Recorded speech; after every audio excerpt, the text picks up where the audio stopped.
Okay. Hi, everyone. It is time. The November 16, 2023 meeting of the Corvallis School Board is called to order at 5:34 p.m. In the interest of public health and safety for all community members, especially immunocompromised individuals and their families, the Corvallis School Board will continue to offer a virtual option for board members and district personnel participation. Additionally, public comment is available at some meetings, both in person and virtually. Information about how to provide public comment is available on the Corvallis School District website.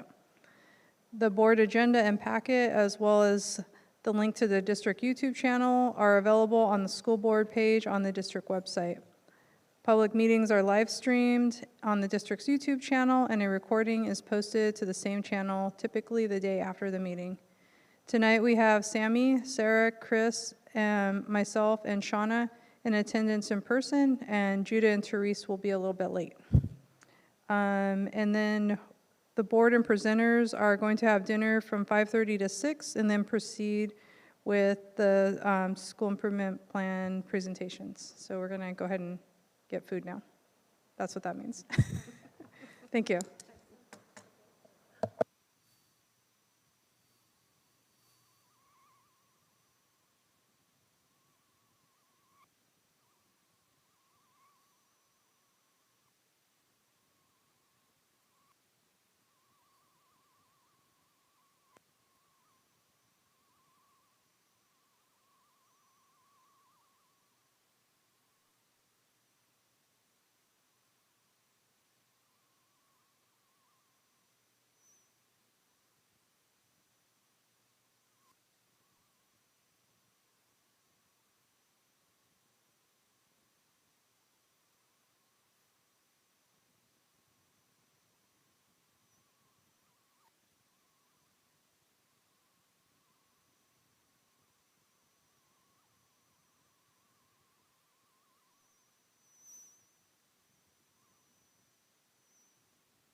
Josh.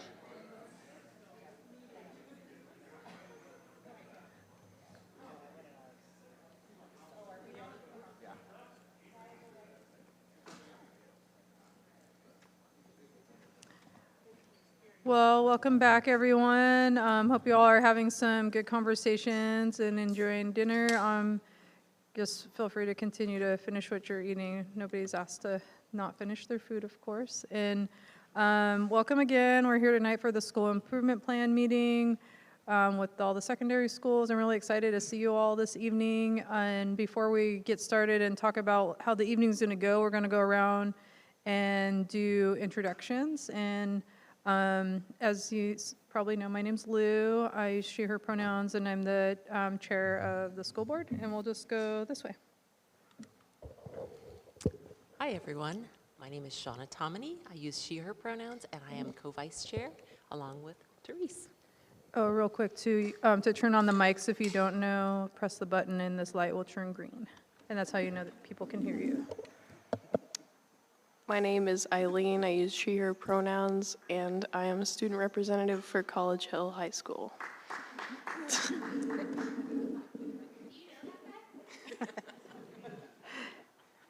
Hi, I'm Chris Hawkins. I am on the school board, and I use she, her as well.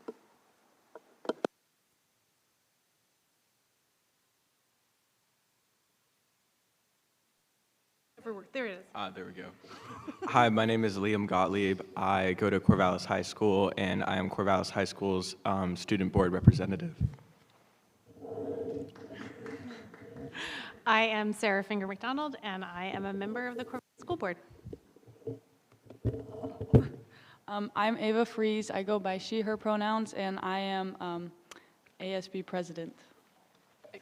At Corvallis, yeah, high school. Sami Alabdrabo. I go by he, him pronouns. I'm school board member. I'm Rachel Daisy. I use she, her pronouns, and I'm ASB president at CHS. Good evening. I'm Greg Hyde. I am the principal at Linus Pauling Middle School. That was loud. Lisa Kraus, and I'm one of the assistant principals at LP. Thank you. Matt Boring, principal, Corvallis High School. Kalia Kidder, she, her pronouns, assistant principal at LPMS. Eric Wright, College Hill principal. Kathy Wright, assistant principal at Crescent Valley. Emmett Whitaker, I use he, him pronouns, assistant principal at CHS. Jermaine Joseph Hayes, assistant principal at Corvallis High School.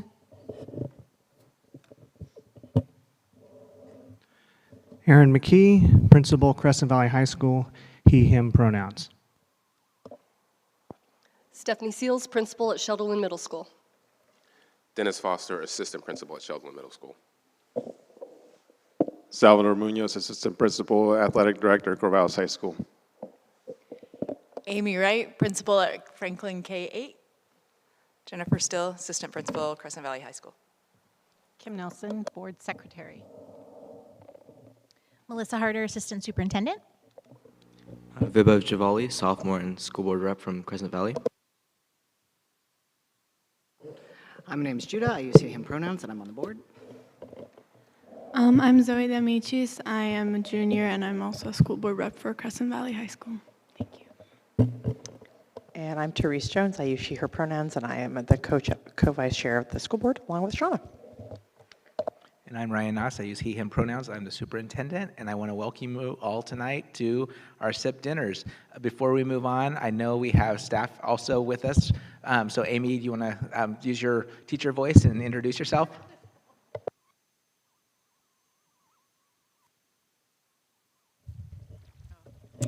Good evening, everyone. My name is Nikki McFarland. I use she, her pronouns, and I am the high school coordinator.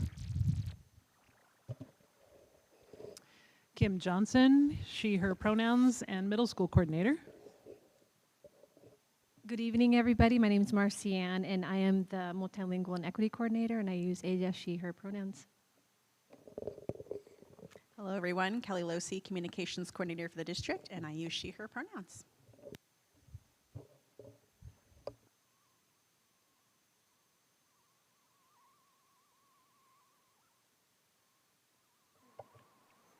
So in just a couple of minutes, we still have reports from our student representatives, but then we'll move into our SIP rotation.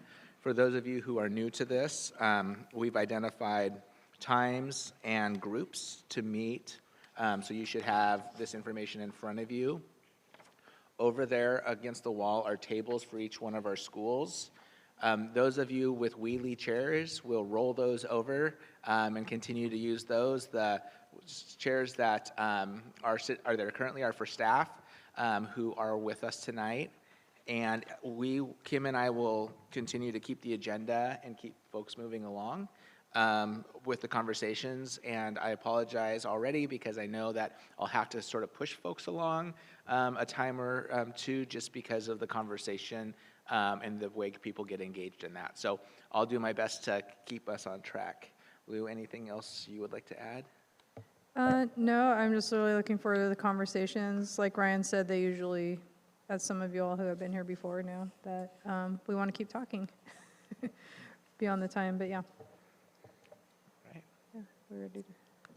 Okay. So before we do that, we have our student representative reports, and we can just go in the order on the agenda with Corvallis is on there right now. Where are you? Over here.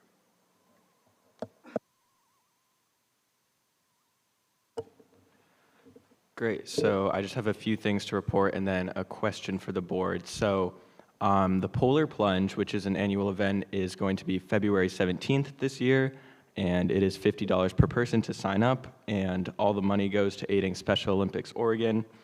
Additionally, the CHS basketball teams this year, during every home game, will have a veteran of the game from the community to celebrate, which is a new thing. And additionally, the annual Corvallis High School Winter Smiles program is underway, of which there are 31 in-need families that receive gifts, food, and other necessities during the winter. It's a really amazing program that I helped participate in last year. And then I guess my question for the school board is, it's come to my attention, and I've talked with it with some of our other class presidents. The college board next year is opening up the AP class, AP African American Studies, for all high schools to offer fully. And I was wondering if there are any thoughts of implementation of this class into high schools.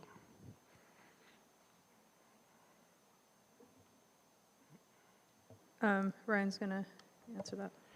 So that would be a great question to take to Mr. Boring, to ask questions of him about that as they work on developing the schedule for the year and the courses that are offered. That's one of the things that happens so often with forecasting and opportunities around classes.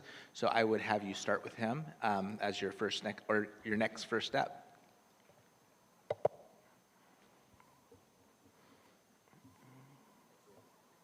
Thank you. Are you all done with your part? Okay, cool. And we're going to go over CV. There hasn't been much going on at CV, but as far as our fall sports wrapping up, we did great this season with girls volleyball winning our two-time state championship back-to-back.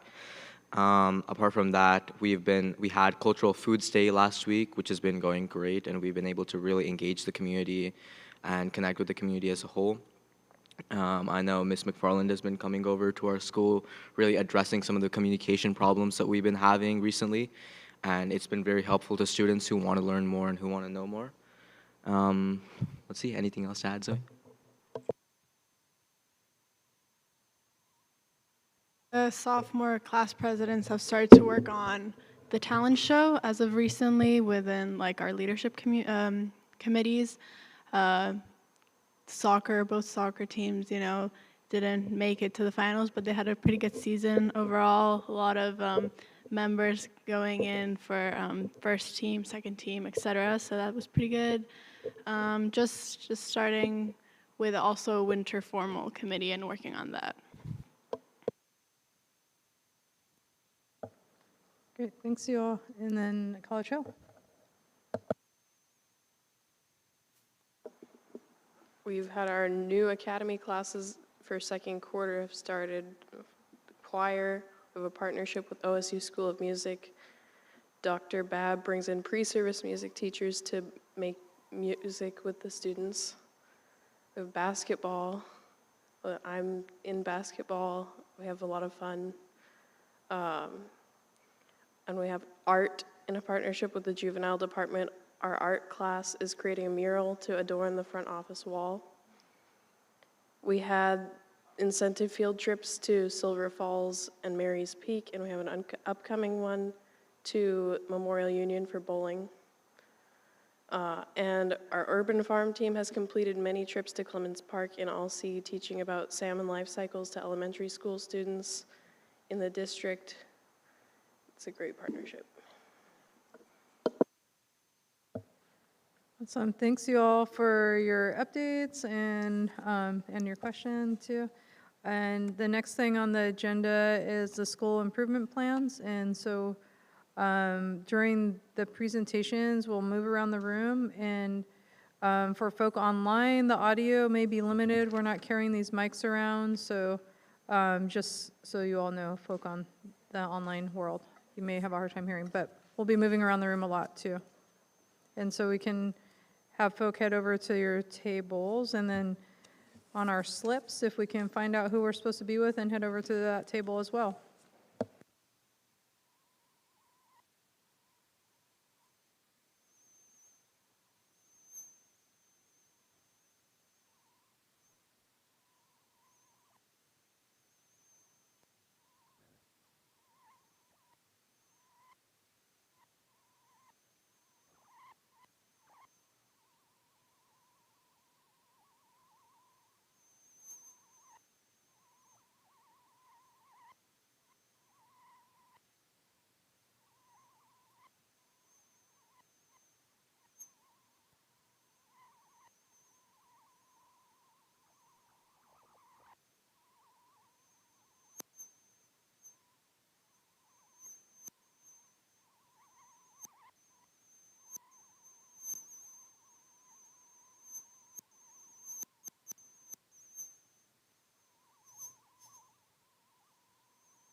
So you have 2 minutes. 2 minutes.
Okay, time's up. It's time to move to your next table. You have 3 minutes to move and get settled.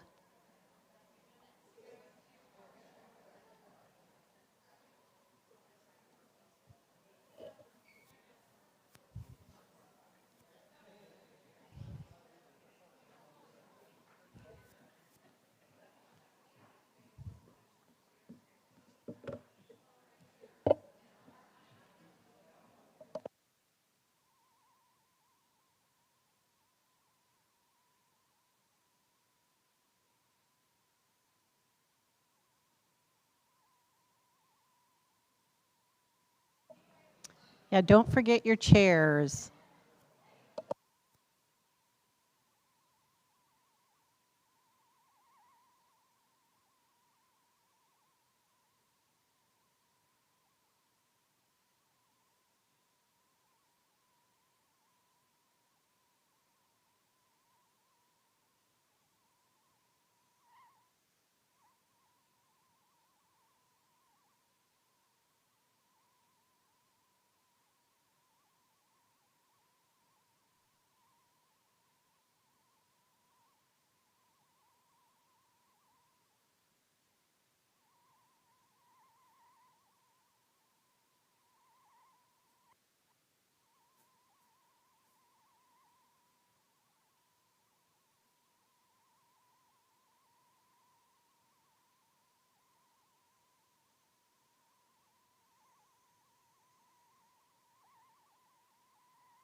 2 minutes. You have 2 minutes left in this rotation.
It's time to switch rotations. Again, it's time to go ahead and move to your next rotation.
You have 2 minutes left in this rotation. 2 minutes left.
Okay, it's time to move on to your next rotation.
2 minutes, 2-minute warning.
It's time to move rotations. Time to move rotations.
2-minute warning. 2-minute warning.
Okay, it's time to rotate to your last table. It's time to rotate to your last table.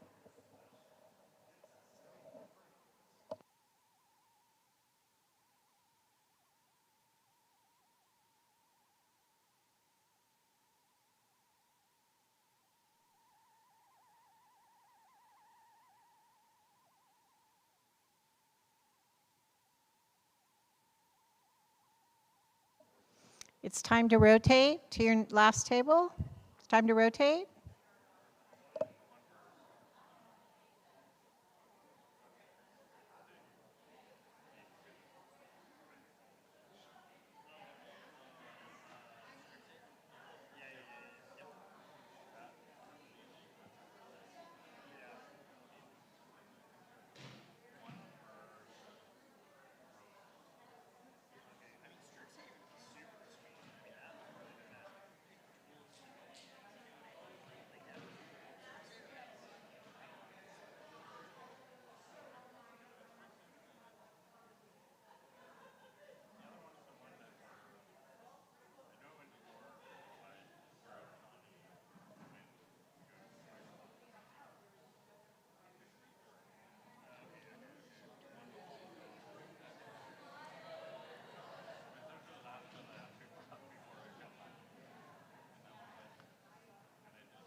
Okay, June 20 through 22, you got it. There were only 9 rooms left. Yeah, I know. It always gets taken because it's.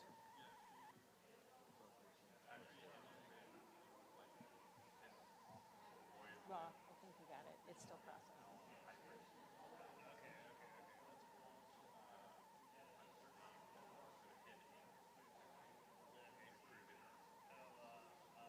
Yeah, still processing. Maybe you got it. Okay.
It's an interesting email that just came in from the CV student.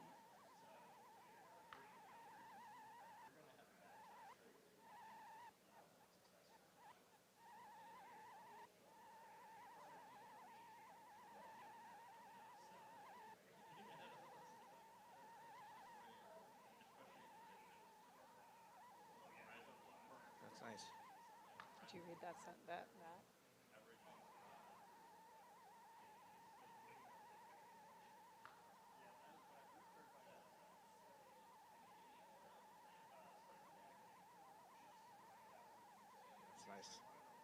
Yeah. Do you know who this is? He must have been in this. No. I'm wondering if I should forward it to him. Should I forward it to you? Okay. I'm going to forward it to you because they always send it to me.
I love this. I wish I had known about OneNote a lot sooner. I'm really having fun with it. Yeah, we said a 10-minute break would be good. Okay. And I told the guys that that's. She needs to call it.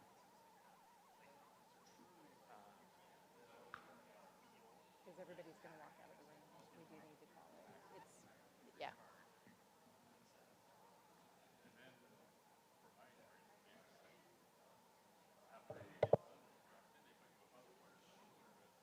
Well, not yet. Don't do it yet. Yeah.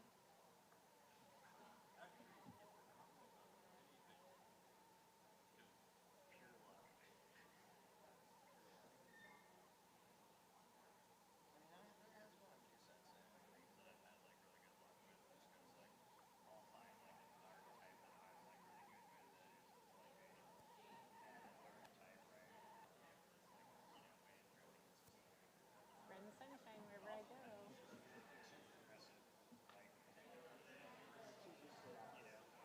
So you know.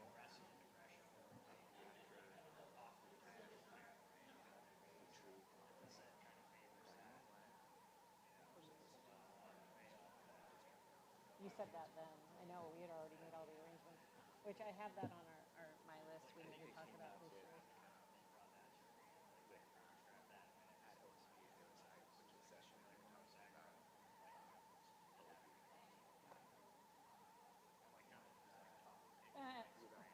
Well, it was. But we do need to think about what we want to do this year. I mean,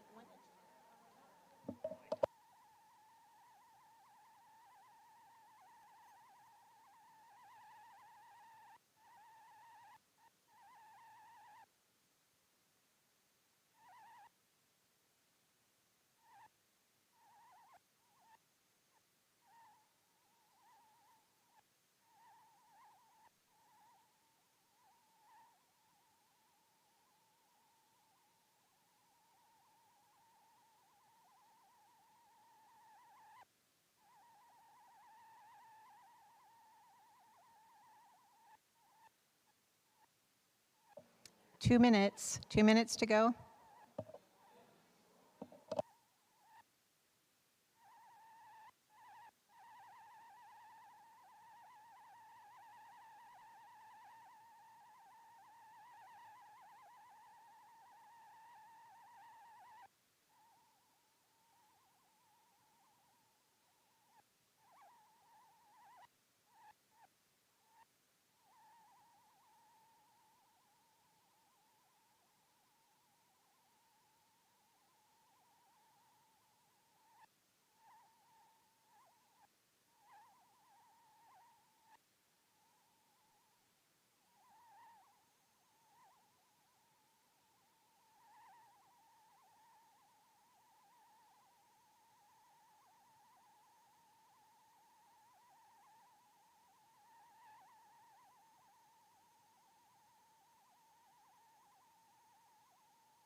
Okay, everyone. Thank you for engaging in some awesome conversations. I know our group has had really nice ones at each table. We're going to take a 10-minute break. I'm sure everybody can hear me about the 10-minute break that we're going to take. Student reps, it's almost 8 o'clock. You're welcome to stay for the discussion. So if you would like, I could tell everybody's listening. So if student reps want to stay for the debrief, you can, but it's also almost 8, so if you need to leave, you are also welcome to head out. So thanks for the convos. We'll see you all in 10.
We're going to start it again in 1 minute.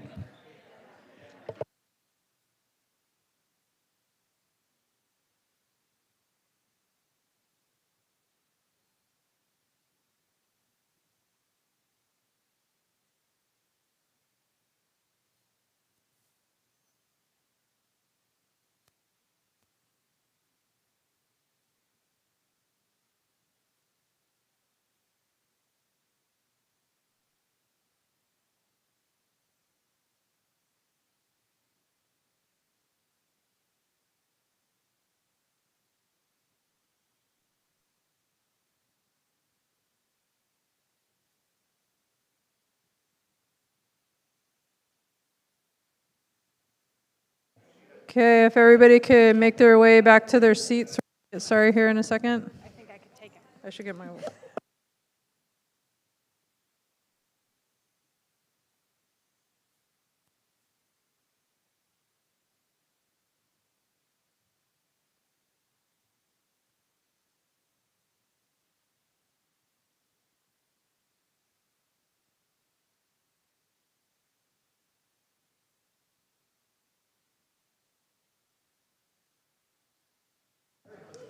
Okay, well, thanks you all for engaging in some great conversations. I had a nice time talking with everybody in our group went around. As a reminder, student reps, did they already leave? Some of them are still here. You can stay if you would like, and you're also welcome to head out if you want. And the next part on the agenda is reflection. So it's like open to reflect on the process. Yep. And Ryan has something to say too. Yeah, I just have a couple of questions about the reflection. So initially, if we can just hear reflections from board members, that would be fantastic. And then I have a question for students and then one closing one for administrators. So board members, if you would like to go first, just some reflections on the process and things you heard. And if you all want to just go ahead and unmute, because it's a lot to look around for me, so yeah, with this many people. So my biggest takeaway is that things are feeling better at our schools, and that means we can do the work, like move on to sort of past sort of holding kids together to really moving kids forward. And that just feels really good. I know we still have a lot of challenges, especially around mental health. But the fact that it sounds like staff is happier and kids are happier and exciting things and opportunities are now, we're able to do things with kids that we couldn't do before. Just feels like kind of a relief, frankly. So thank you all for all the work that you've done to get us here, because I know it hasn't been easy, but it's deeply appreciated.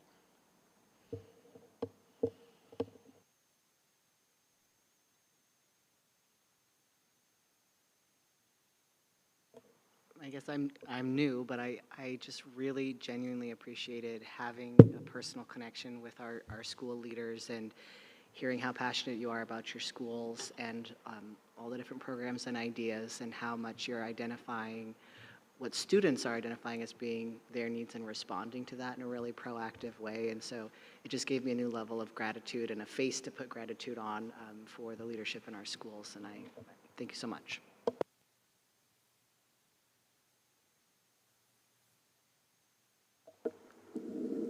Eileen shared that the theme this month at College Hill and Sources is gratitude, and I just wanted to bring that around to this event this evening. I am very thankful. I'm very thankful for the way we set it up.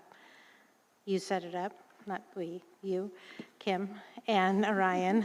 I really liked the process of what we did and just having the opportunity to be face-to-face with people. I know that they've worked hard all day, and being here, I'm very appreciative of the time and energy they put to just being here with us. And also just really grateful for such positive energy going into our kids. Like, you can feel it in the room, and you can just you know, I hear it with kids that I know, that it's just a lot of positive and like we're moving forward. So I'm very thankful for all of that.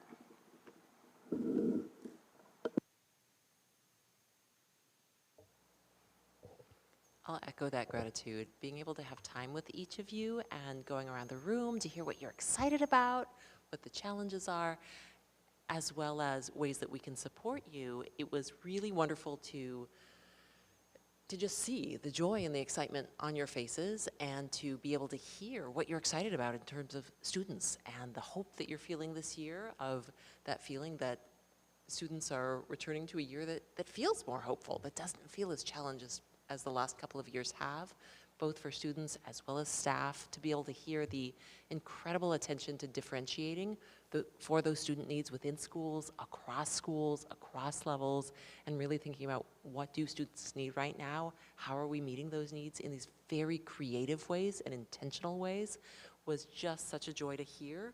I heard very loudly and clearly challenges around ongoing needs for mental health support for students, sometimes within the capacity of schools, sometimes far beyond, the need for additional funding long-term to be able to support the programs, the interventions that you know students need and are benefiting from, the challenges around attendance and accountability with attendance, and also heard from many of you the invitation to visit.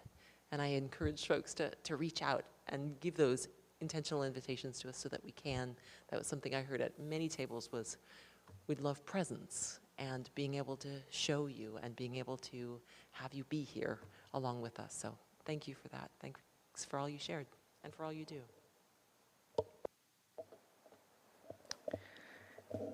So this is always this is one of my most favorite meetings all year, because it's really the opportunity to see where the work that as a board we are doing very from the classrooms, where it's trickling down, and you're seeing it, and it reminds me that all that for those policies and the conversations, like this is where it actually matters and why it's really important. So a couple things that I took away from focusing or from meetings tonight.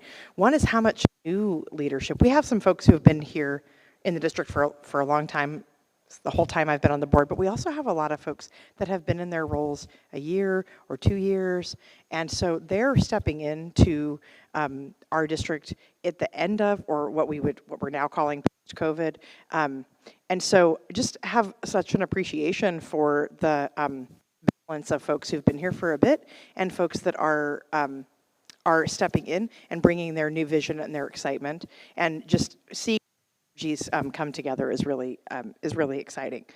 I had conversations with folks about summer school, and I'm hearing very clearly that we need that tool in our bag to serve our students, and so I'm hoping that our board can get excited about helping make that message very clear to the state that there's a responsibility in our K-12 education system to ensure that our kids have credit recovery opportunities.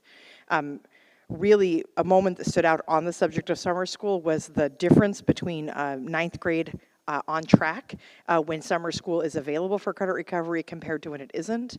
That was really a standout indicator to me of how important that programming is. So as a board, let's talk about how we're gonna push to ensure that our students have what they need and that our staff are able to step in and serve our students in that way.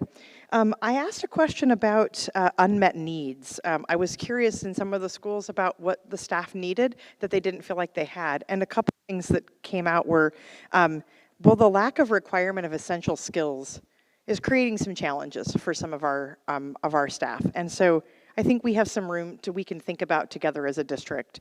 How are we going to encourage kids to want mastery of these skills if it's not going to be a mandate that they have to demonstrate it to graduate?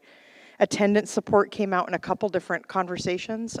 We can't teach these kids if they're not getting to school. We really need to understand why the kids that are not there are not there. And then one that I want to throw out, well, really like to you, Ryan, is we have really of these people, hardworking administrators, and we need to maybe look and make sure that our expectations of those folks that we're balancing for them. Is there some way that we can be a little more flexibility in their work demands because they're tired. You're tired, and you're here, and it's like 8:30, and you're here, and you're thinking about work here on a Thursday night, and I know that that's not tonight. That's not unique to tonight. So let's have a conversation about how we can do that. And then the last thing that I wanted to say is to our community, if you're listening, the folks in this room, they understand, they are hearing and they understand that we want good math education in this community, and there is not one person in this room tonight that is not committed to making sure we have good math education for all of our students. So I just want to say that because there's a lot of community conversation about it right now. There's nobody here that is not fully committed to making sure that every kid can go as far as they can in math. And I trust that you know what your buildings need. So please keep telling us what that is so we can keep messaging that to the community. And thank you for taking time to talk with us tonight. Well, it's really phenomenal to see the work that you do and to read it through the reports and frankly have very courageous conversations about what's working, what's not working, and what we're doing about it. It's something that really brings me fulfillment and content as board members. We're your advocates within the community and legislator. We are policymakers, budget approvals, and we have what we call oversight, and really hearing directly from you about your improvement plans and how you're doing it. Where are the opportunities for strengthening the work? It just gives us really the ability to reflect on the conversations we're having tonight and the next round of school improvement plans and everything we do full year. So really I want to thank you for the efforts that has been put in preparing for the slides and for the reports and also for those really honest answers about things that hasn't been working for a while and you're making decisions to improve upon them. I want to reflect on a couple of dimensions or threads that I have heard that I'm really impressed by. In middle school, there's a cell phone usage, what I would call maybe expectation, I'm not sure if it's a policy, and how it's working and the potential of it to really produce better outcomes for students and their experience in middle school. It's been eye-opening for me to see and hear from you directly about how the impact is. Frank conversations around the bell-to-bell attendance expectation around abbreviated days and unintended consequences and how it's impacting our students and the magnitude of that truancy and attendance and what carrots we have to incentivize attendance, what sticks are there or are not there to enforce attendance, and most importantly, what are the root causes of that problem. These are a few things that I've learned a lot today directly from our leaders of educators. So I want to thank them for these conversations, and I look forward to learn more. But if I want to summarize how I feel about today is confidence that the best is yet to come. The challenges are tremendous, but we got a great team who are dedicated to make sure that we're handling them well. And we got a team of administrators who are prioritizing the best interests of the kids and caring for the educators with that staff and teachers and admin to make sure that they can take care of the kids. And I can see that in every data point being shared and the context around it, and also with the stories that has been shared. So with that, much gratitude for you being here tonight, sharing all of that. Well, I just wanted to add on to everything that's been said, some appreciation to you all for engaging in some conversations, your honesty around areas where you feel like you can grow a little bit. One of the things I noticed at each table I was at was a deep commitment and belief in the students that are in your schools, and not just while they're in your schools, but after they leave to the next space, whether that's into a high school or if that's after high school life. And so I really appreciated hearing that commitment to you all. You can just really, I could feel it at the tables too, that you're here for the students and for the community. So thank you for that work that you do. And I appreciate the invitation to go spend some time with you all in your schools. If you'd like that to happen from board members, don't forget you can invite us. to spend time with you and have that experience firsthand to see how things are going in the school. So thanks for those invites too. And I look forward to seeing what the year has in store. And I also appreciate these meetings a lot, because it's one thing to hear about what's going on in y'all's schools, and it's another to hear directly from you. And so thanks for taking the time this evening with us. So it's much appreciated. And I'm going to hand it back over to Ryan to ask the question. I know that we talk a lot, the board, so we may need to add a few more minutes into this. Kim, I'll let you know when we get there, because I see our timer up here. So yeah.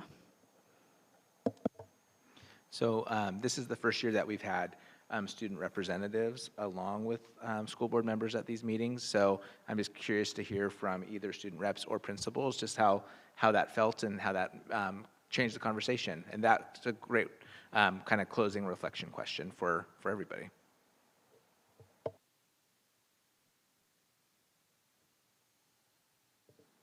I think it was great. I don't think it changed the conversation at all. I thought actually the combination of students and board members, I thought that the questions were a little more substantial than in the past years from both from both stakeholders there. So I think it's great, and I think that it gets more authentic if a student voice is literally in the room instead of just talking about students. I was thinking. Well, when Ava and Rachel were at our table, I'd made a comment that it just feels more like school this year. And Ava had mentioned, yeah, last year I didn't really want to go to school, go to class. This year I'm loving it. I love my teachers and this and that. And so it was nice to go, yeah, I feel that this year too. And, last year I didn't want to go to work, just like Ava didn't want to go to school. So it's kind of I guess a reinforcement that we're feeling, I think, the same things. And also, I think that, I mean, I've been doing this now here for a long time. The questions are harder, but the space is safer to talk about it. So I appreciate that, especially I've got colleagues in other districts where there's a lot of poor behavior at school board meetings. And I think that, I welcome the scrutiny in a good way. I mean, and so, I heard some things that are helpful in trying to frame, what are our priorities, because we know it's not going to be easy moving forward from a fiscal standpoint. So it was good. Thanks.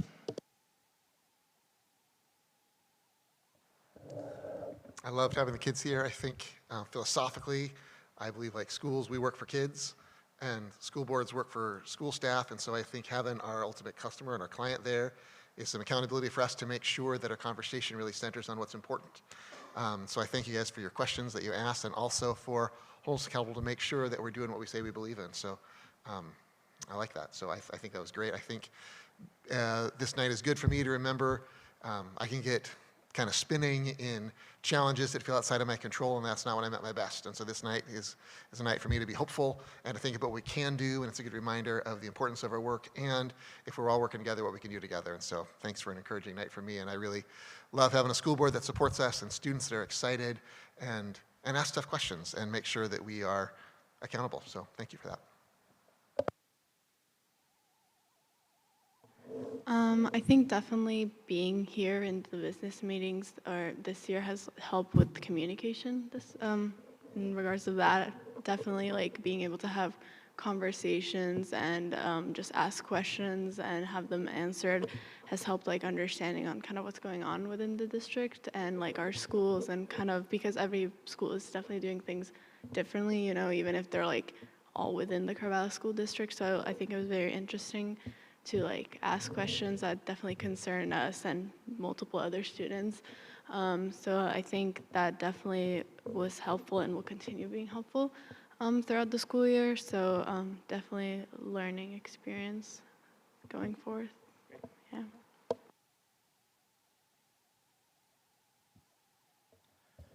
So I thought that at my table, I could have just had one of my student reps run the thing, and that would have been just great. And then I could have rotated around and seen what's going on in all the schools.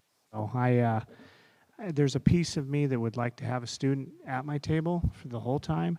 There's also a piece of me that would like to rotate around and see what's going on in other tables. So I'm a little jealous because those that get to rotate get to see everything, and I just have to harass Matt and Eric, you know, and everybody else with my phone during the day. It's a little different, so.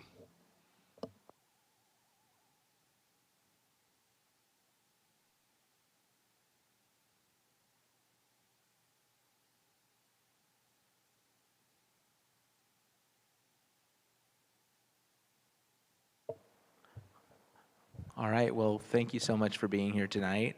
I know that you've all had a long day as students and as staff. So with that, we're going to excuse you all till the same time next year when you come back again. And as we transition, we have a team from the Student Growth and Experience that are going to come and provide an update and an action item that they are bringing forward to you. So we're going to do a quick transition. Thanks again for being here, all of you. And SG&E team, please come up. Thanks, you all.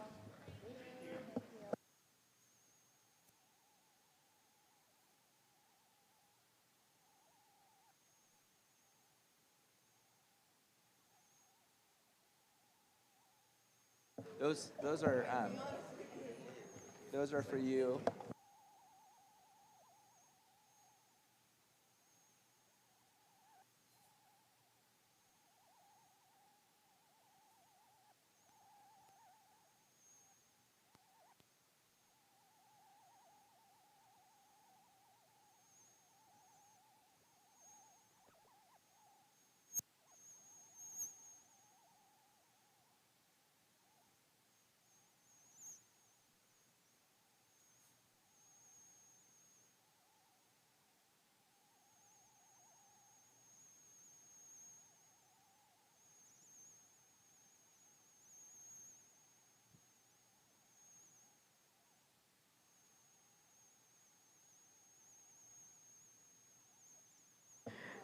Okay, so thanks you all for being here. We're going into our next section now, the longitudinal performance growth. Nope. Performance growth targets presentation. Thanks, Melissa, and everybody.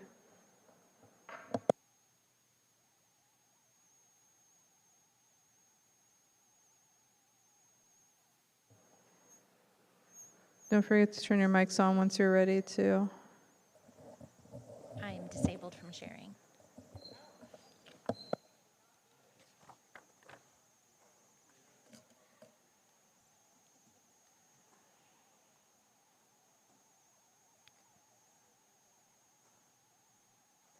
Yeah? I am. Nope. I'm still not.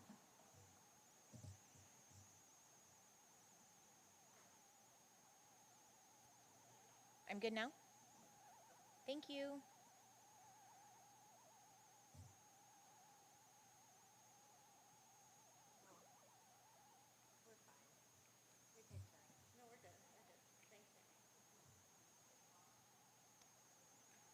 Oh my goodness.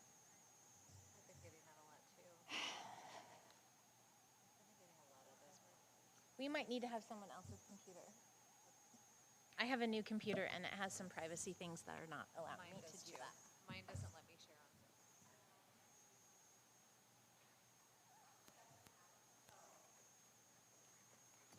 Kim to the rescue. Johnson. Can you get to your calendar?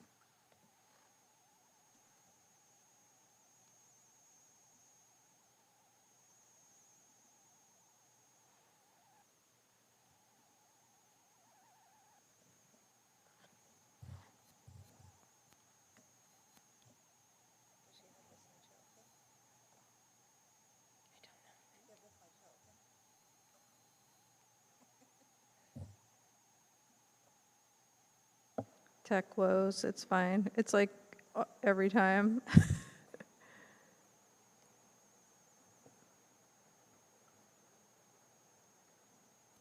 I'm so sorry for all this, but it's going to be so worth it. I promise. A presentation may not be the same without a tech Where is it? hiccup. It just passworded me out.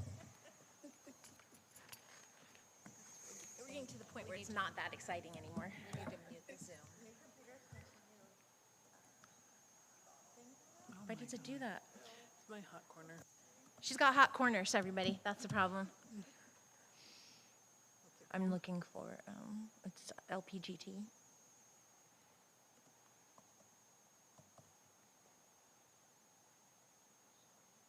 Why didn't it come up? We're just in it.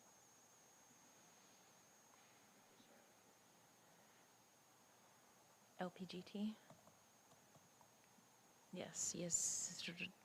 This one? The one at 216, yeah. Thank you. Good? I think, but I'm trying not to hot corner. Can you open Zoom? Can you just do it, Kim? Can you share? Where's the things down here? There. Share screen. That. We got it. We're going. Got it? Slideshow. All right, thank you. Thank you for your patience. Someone sees it, and I'm sure it'll be up there in a second. So there we are. Okay. Tonight I'm here with the Student Growth and Experience team. Nikki McFarland, our high school coordinator, Amy Leeson, our elementary coordinator, and Kim Johnson, our middle school coordinator. And I know that you think the principals are tired. You have no idea how tired this team is right now. We've had a lot going on as well, but one of the things that we are continuing to do is working for our kids by working for our teachers and our principals, and no team does it better than these three next to me, so I appreciate them very much. And in their spare time, they sat down with me to pull together this presentation and be ready to do a presentation tonight on longitudinal performance growth targets, also known as LPGTs. We are here tonight because this is the continuation of our process for the integrated guidance, which is an ODE requirement, a combination of programs that's going to get us all of the money that we need for high school success and CTE courses, Student Investment Act, SIA funds, and also early intervention warning system money. Tonight we're here to describe the LPGTs that we have set for the district. We're going to talk to you about what the LPGTs are briefly and answer any questions you might have. This presentation is supposed to go along with a grant agreement from ODE that tells us how much money we're getting. That grant agreement is still not ready. It's quite late, so we decided to go ahead and do this tonight in conjunction with our secondary presentations, and next month we'll bring you the grant agreement, hoping that it'll be ready at that point. And you do have to take action on the grant agreement and say, yes, we agree that you're spending this money in this way to achieve these targets, which we're about to show you up here. So keeping in mind, it's not that we're tardy in completing our grant agreement. We're waiting for information from the department in order to be able to proceed. We're done. We've done all of our work. We're just waiting for ODE to write something that says this is how much you're getting. What were you saying, Amy? Oh, thank you. So as a reminder, you've seen our presentation before. We did this last year when we talked about what the integrated guidance is. And so the integrated guidance are 6 programs that all come together to form this wonderful graphic that you see up here. We focus on high school success, student investment account, career technical education, and early indicator and intervention systems. That's where we're going to see some funds come in order to make those things happen. High school success is about graduation rate, college and career readiness. Nikki manages that program with our high schools. The student investment account is about mental health, behavioral health needs, and increasing academic achievement and reducing disparities for our focal groups. You heard some of the schools talk about their focal groups in their SIP presentations tonight. CTE is about improving access and participation into programs that prepare learners for high-wage, high-skill, in-demand careers. And then the EIIS, Early Indicator Intervention, is about collecting data to make sure that we are paying attention to our students, especially those that may have some struggles as far as completing high school. And then as a reminder, what did we tell you when we were here last spring about what our outcomes for these programs are? We talked about measurements about how many kids are reading at 3rd grade. One of the things that we set as a planned outcome was that all students will read grade level text by 3rd grade and remain at or above grade level. We also said that our students would successfully complete Algebra 1 by the end of 9th grade, and that students are on track with required credits by the end of 9th grade to graduate, so with a post-secondary plan. I know we've been doing a lot of talking about board goals and academic achievement, or what is now known as academic excellence, and there's been a lot of conversation about, well, what are those markers? Like, what are those things that we're going to point to and say our students have achieved something? This is where that kind of lives right now, is in these 3 goals for sure. Our students are going to read on grade level or above by 3rd grade. They're going to get algebra by the end of 9th grade, and they'll be on track to graduate by the end of 9th grade as well. We also included in our outcomes our equity goal, which is that student identity doesn't predict or predetermine success for our students in school. We also said that we want students to participate in real-world learning. In the new goals, the revised goals, that's student engagement, right? Engaged learning. Relevant and engaged learning. Yeah. And then we have a health and wellness goal, which is also one of the 4 that we're looking at in our revised goals. And that also includes our staff, in that we're trying to create a culture of safety and respect so that we can all feel socially, physically, and emotionally well. These LPGTs are the final stage of the application process. Really, it's almost the final stage. We still have to do the grant agreement. We have to do this because this is required from ODE. These LPGTs will be embedded into our grant agreement. We'll report on it annually. We will do a performance review every 4 years, and we're about to get into how we made them. And that is a process called co-development that we did with ODE. So we took our data and sat down with ODE, and they helped us to create goals. And more on that from Amy. All right, feel free to chime in. What we wanted to start with was sharing with you what we're required by the state to monitor, and just the broad categories, and then you'll hear more about them. But these should not be unfamiliar. These are things that we've been paying attention to for a while, and these are the indicators that ODE and that our district has determined to focus on. So 4-year graduation, 5-year completion, 3rd grade reading, 9th grade on track, and regular attenders. And the rest of our presentation tonight will go into a little bit more depth about all of those areas. So we had to take those areas and create targets. Those are the longitudinal performance growth targets. So Kim's going to talk to you about the 3 types of targets. So for each category, there are 3 targets. You can see the baseline. The baseline is not formulaic, but it's based on state and district historic trends and data. The stretch data is a little bit more ambitious, but still remains realistic. And then the gap closing is a reduction of academic disparities for focal student groups. And those focal student groups include students eligible for free and reduced price school meals, students with disabilities, English language learners, American Indian, Alaska Native students, Black students, Latinx students, Native Hawaiian Pacific Islander students, students eligible for McKinney-Vento support, and students who are in the foster care system. The baseline and gap closing are both the ones that are required to be monitored.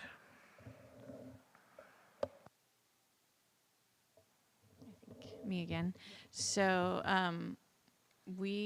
there's so much language in this that it took us a while to wrap our heads around what are we doing and how is this, and so one of the things that we worked with ODE to develop the targets, and the the process we went through, we just wanted to share that we started by looking at trends. So we looked with reflection. So we looked at all of those areas that I mentioned before. We spent time talking about successes in those areas, and investments in those areas, and asked ourselves and conversations with the colleagues that we work with, where do we want to be? Where do we want to be in 5 years in these areas?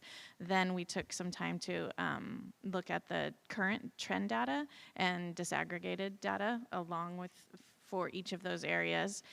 And then thankfully we were given a worksheet by ODE that was able to guide us in the areas of setting targets, and they shared statewide averages and trends, and they really were a thought partner with us as we started and developed our own, and then they kind of they reined us in a few times and pushed us a little bit to get those long-term baseline, stretch, and gap goals.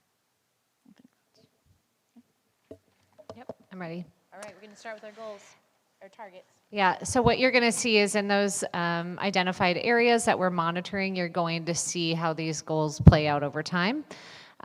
So what you can see in this table, I'm just going to explain it to you. This is for four-year graduation. You can see our most recent data from 22-23 for all students, and then you're also going to see the most recent data, and this data comes from the ODE. So they took all those focal student groups and put them into one group, so that that Kim was talking about. So that's the gap closing, that was the percent that graduated in 4 years in 21-22. So there's those two lines, the one across the top and the one on the bottom for our focal student groups, and then in the middle you can see the stretch target. So that's if we're going above and beyond what we think is reasonable, but it's still attainable. Some of this data is based on how other districts have performed, like how these goals are set. I mean, I really felt like, and you all can agree or disagree with me, we had these starting numbers and we're kind of like, we don't know how to set goals. We want to say 100% of kids, yet we also understand that that's not realistic. So they really helped us to set these annual goals based on how we had done in the past and how other districts have performed as well. And the state average, yeah. So using kind of all three of those to help set these three different goals. What you heard tonight in the school improvement plan, oh, sorry, you went forward. What you heard tonight in the school improvement plan, right, is all of our high schools are working on on-time graduation. And all of them are, this year, I feel like really have strategies that they are doing as school leaders to improve on-time graduation. A lot of the activities that, that they identified are funded through High School Success, which is one of those pots of money from the ODE and the integrated guidance. Yep, fifth year completion. So we do really well in fifth year completion. So this can include earning a GED, modified diploma, extended diploma, regular diploma. I do feel like the work that is done at College Hill really helps us to do well in the fifth year area. As you can see, for our focal student groups, we still have work to do because we're not at that above 95% like we are for other for all student groups. And then, as you mentioned in your closing remarks, attendance is an area that we can, continue to work on. And I'm going to let Kim talk more about it. You were doing great. I was fine. So this is our regular attenders, and regular attenders are the students who attend more than 90% of the time in which they're enrolled with our schools.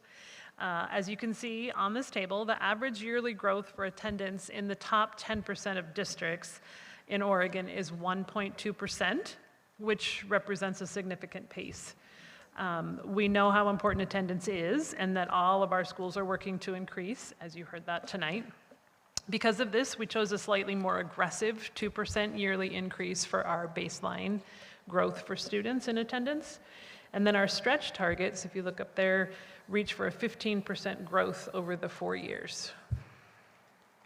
I think one thing I would add, I know some of you heard about changes from the state related to attendance. So the state used to allow districts to fine families when students didn't attend. That is the change that you heard about, and I wasn't sure if that was clear to you. When we talk about attendance at school now, we're really talking about making sure that students feel connected to their peers, that they're connected to adults, and that they're engaged in learning that feels relevant to them. That those are the things that make students want to come to school. All right, and then the third grade targets. When we first got on with them with ODE, and I kind of had said, like, as we were not totally clear on how we're setting targets, my targets for this were significantly higher than this, because this goal really stresses me out a lot, and I feel good about the work we're doing around this, and feel a lot of hope moving forward.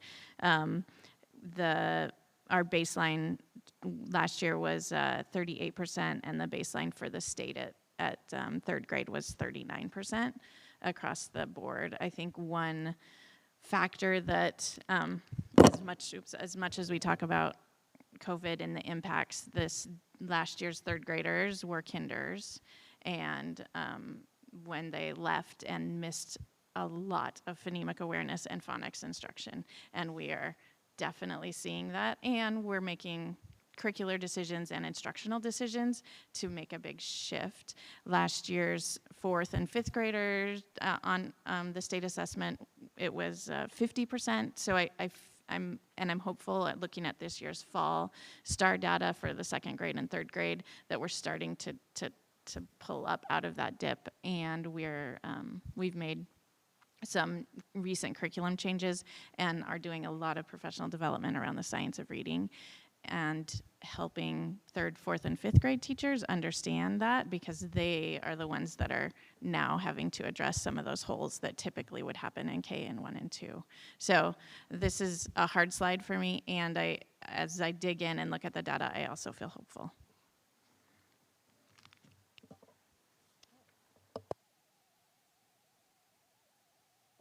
I can tell it's past my bedtime. So I'm back. And Ninth on Track is another area that you heard our principals talk about.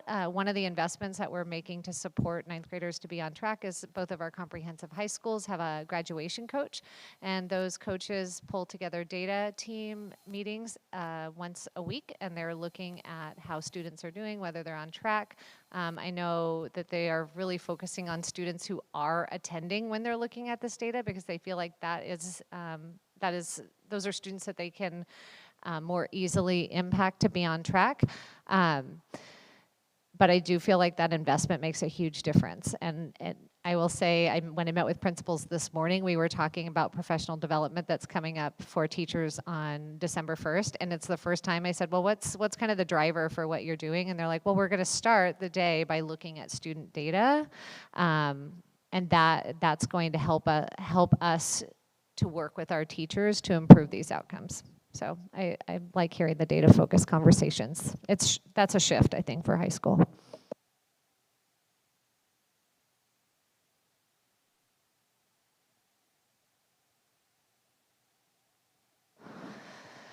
So hopefully, at least what you heard from high school, you saw a little bit of that show up here in what we're presenting for our growth targets. So our high school principals really talked about students graduating on time. They talked about students being on track. The other thing that's not in here, but that you heard them working on, is post-secondary readiness.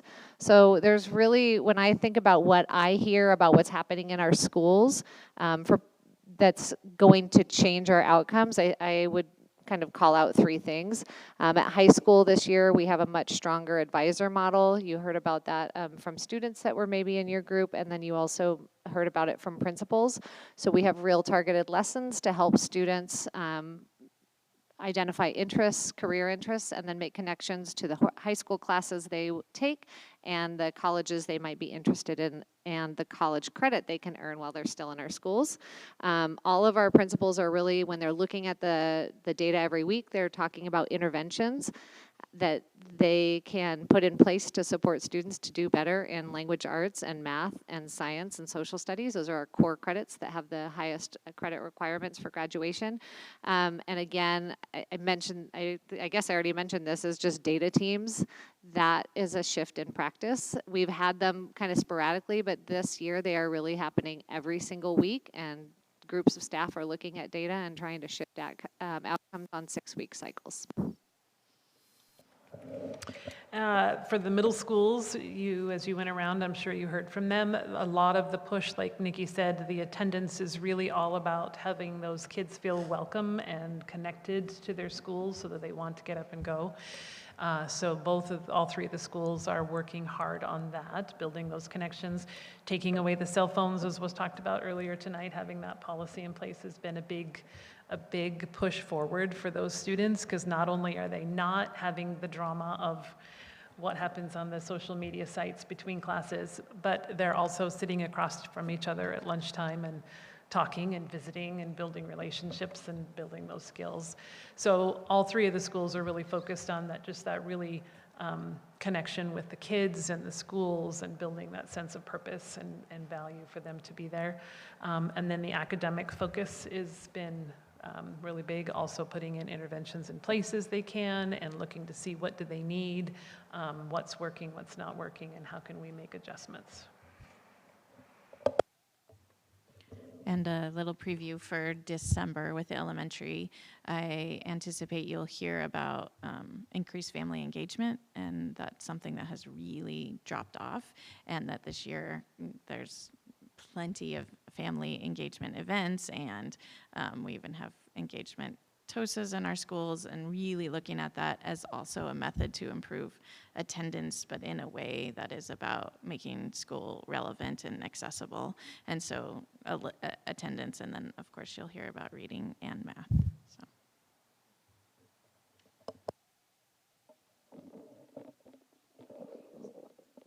That completes our presentation. And so if you have questions about the growth targets, how we form them, any of that, we are here for questions. And we will be back, I will be back in December to bring the grant agreement forward for action. Thanks, you all. We're actually at the end of our time allocated, but we can take maybe 5 more minutes for questions if the board's okay with that. If folk have questions. I just want to say one thing. So Melissa, you started out by saying, this is what we do so we get all the money we need to do this. It's not all the money we need. That's what I wanted to point out. Sorry, it's not. It's this much of the money we need. No, we need to keep working on that. Absolutely. But yeah, you and said the that, summer school thing too, Teresa. Yeah, sure. And that's a piece of all of this. It so is. I just wanted to make sure that we're clear that this is not all the money. It is not all the money, no. And we do partially fund summer school through High School Success, which is part of integrated guidance.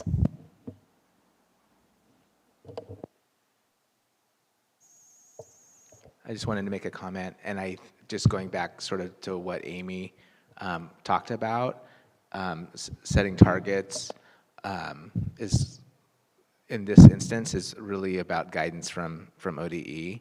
And as we look at those percentages and those numbers, they're not what we would think of as our goals, and at the same time we have requirements there.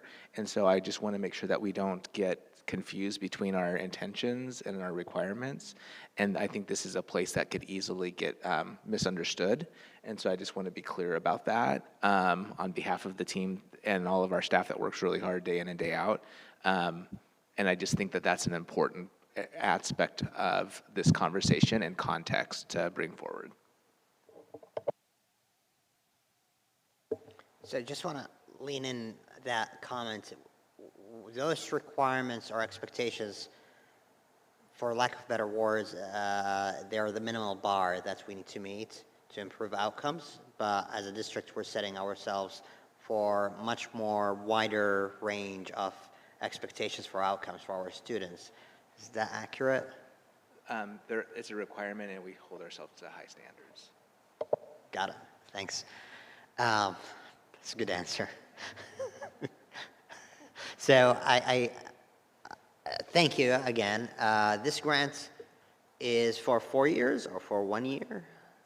4 years. So if we get awarded this, we get the Student Success Act for 4 years.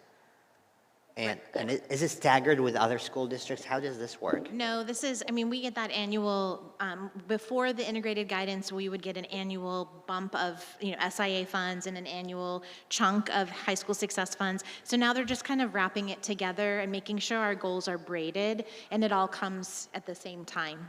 Yeah. So But the it's last- annual, and every 4 years, we will look at how we did and reset our LPGTs.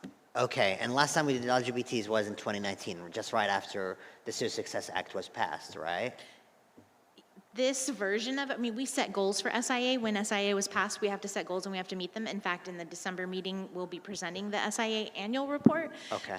Which is another super fun thing. But these are unique to the integrated guidance, Which is inclusive of... now inclusive of SIA. Got it, okay. Thank you. So let's add a little bit more to it. In 2 to 3 years, we might expect the legislator to say, well, we're creating all of these integrated guidance for this chunk of money, which is very important chunk of money. How about the $10.2 billion that we've been given for the state general fund, which is discretion for school districts to decide whatever they want to do with it to achieve outcomes? There is a question around if there is a similar process to this for the whole thing. And I'm wondering what's your professional feedback of that kind of expectation in terms of burden on us going through this process, and is it duplicating what we already do for this for the integrated guidance? There is some duplicative efforts. Next month, we will also be bringing you our request, having you approve our early learning grant request to the state, which is that, along with all the reports that we have to do for ODE, they do add up. There's a lot out there that we have to do. Nikki definitely has tons of reporting that she has to do. So the integration was supposed to make this a little more streamlined. We're still kind of waiting to see what that will look like. Okay. And if they add to it the general fund, that's going to be a little bit more complexity as well. Yeah, definitely. Okay. Could one argue that everything in the general fund would also contribute to the outcomes we're working on Absolutely. here? Yes. Okay. Yes. Thanks. I think one thing I would just add is, like, in high school success, for example, they'll do some targeted funds that have to be spent on a particular area, and that is a real challenge as well. So, like, I got an arbitrary number in a meeting this morning of $48,000 on this thing that I'm thinking that doesn't cost $48,000. Yes, we are working on that, and that number just, I don't know where it came from, and nobody could explain it, and they just said, well, you just have to build your budget around that. That, to me, doesn't feel like smart budgeting direction. Great, thank you. I just wanted to say thank you. I know it's very late. We've had a very intensive meeting, but that this, as a new board member, this presentation makes so much sense being dovetailed in with the presentations from the high schools and the middle school. So thank you so much. That was Ryan's idea. Awesome. Well, that was our 5-minute extension. Is there any burning questions that need to be asked? Okay, thank you all so much for your presentation. And with no further business, the meeting is adjourned at 9:01 p.m. And I want to say thank you, Kim, for all your help, and tech support. Thanks for all your help, too.